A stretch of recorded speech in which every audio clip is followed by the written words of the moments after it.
21, 12, 19 Lukas 21, 12, 19 Tetapi sebelum semuanya itu mereka akan menangkap kamu dan menganiaya kamu, menyerahkan kamu ke sinagoga dan penjara, dan membawa kamu ke hadapan raja dan presiden, demi nama saya.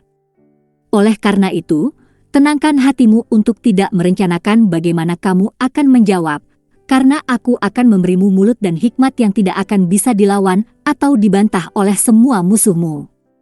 Dan bahkan oleh orang tua, saudara laki-laki, kerabat, dan teman, Anda akan dibebaskan, dan mereka akan membunuh beberapa dari kalian. Dan kamu akan dibenci semua orang karena namaku. Tetapi tidak sehelai rambut pun dari kepalamu akan binasa. Dalam kesabaran Anda memiliki jiwa Anda. Lukas 21, 12, 19 Komentar.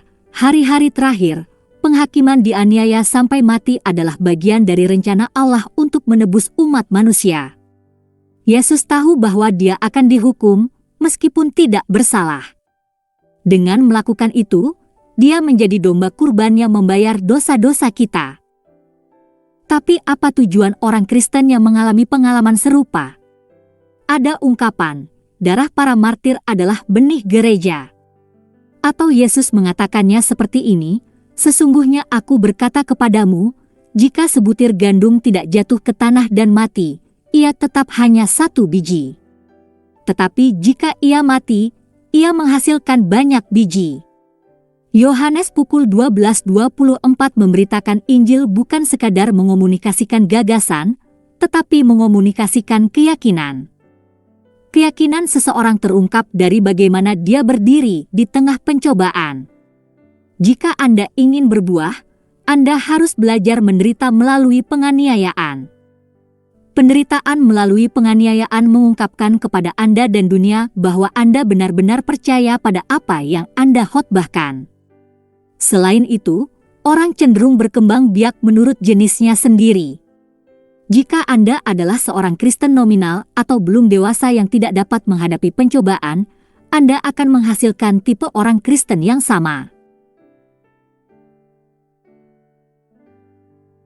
Tetapi jika Anda pergi ke salib dengan kemauan dan keyakinan, Anda akan menghasilkan orang Kristen yang memiliki keyakinan yang dalam. Jenis apa yang ingin Anda hasilkan? 1. Penghakiman di hadapan pemuka agama pada pengadilan Yesus.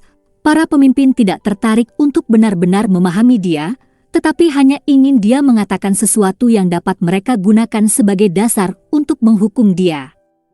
Jika Anda adalah Kristus, kata mereka, beritahu kami.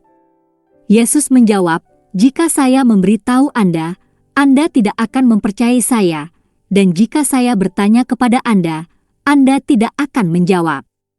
Lukas 22, 67, 68 Sikap ini cukup umum di kalangan pemuka agama. Saat Anda memuridkan dan mengajar, Anda akan tampak bagi mereka sebagai ancaman. Untuk mematikannya, mereka sering mati-matian berusaha menemukan sesuatu yang dapat mereka tuduhkan kepada Anda. Saksi palsu, fitnah, akan datang dan bersaksi melawan Anda dan salah menafsirkan ajaran Anda. Banyak yang memberikan kesaksian palsu melawan dia, tetapi pernyataan mereka tidak sejalan. Kemudian beberapa bangkit dan memberikan kesaksian palsu terhadapnya. Kami mendengar dia berkata, aku akan menghancurkan kuil ini yang dibuat oleh manusia, dan dalam 3 hari aku akan membangun yang lain yang tidak dibuat dengan manusia. Berhasil jadi imam besar berdiri di depan mereka dan bertanya kepada Yesus, apakah kamu tidak mau menjawab? Kesaksian apa yang dibawa orang-orang ini terhadap kamu? Tetapi Yesus tetap diam dan tidak menjawab. Markus 14, 56, 61 Tetapi hal utama yang harus kita lakukan adalah mengatakan yang sebenarnya, apapun konsekuensinya.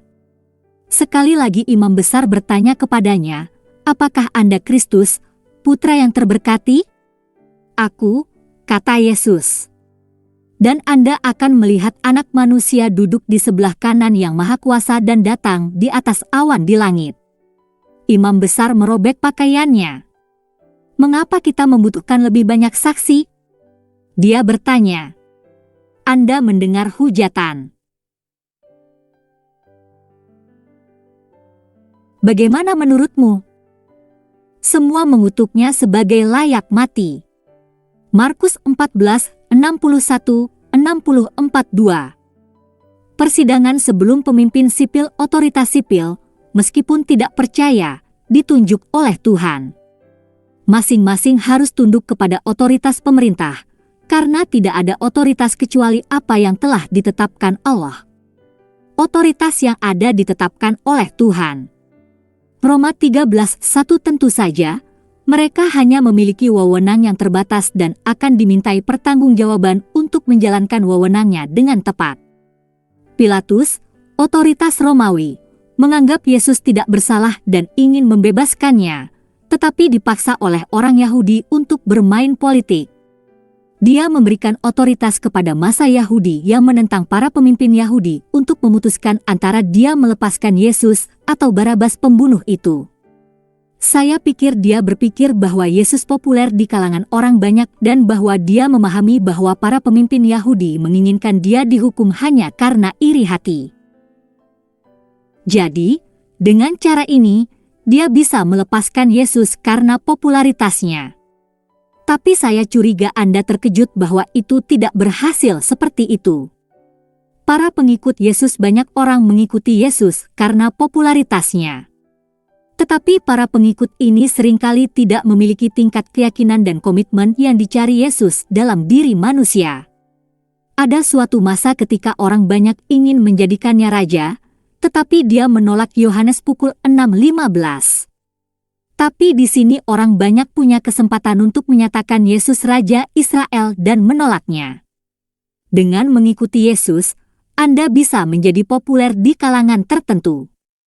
Namun jangan heran jika orang-orang ini berbalik melawan Anda saat pencobaan datang.